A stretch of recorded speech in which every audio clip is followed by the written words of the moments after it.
కాసేపటి కిందట నా సోదరుడు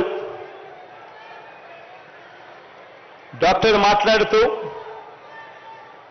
Palasa Kashibugga municipality road development కోసం అడిగాడు 5 కోట్ల రూపాయలు.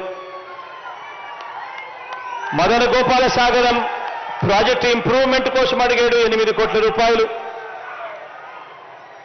బెండిగేట్ లిఫ్ట్ ఇరిగేషన్ స్కీమ్ కోసం అడిగాడు 7 కోట్ల రూపాయలు.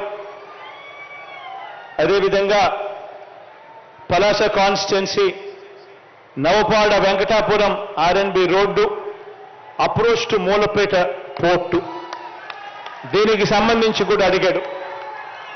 వీటికి సంబంధించిన అన్ని వర్కులు కూడా యుద్ధ ప్రాతిపదికన వేగంగా అడుగులు ముందుకు పడేట్టుగా చేస్తాము అని చెప్పి సందర్భంగా తెలియజేస్తా ఉన్నాను.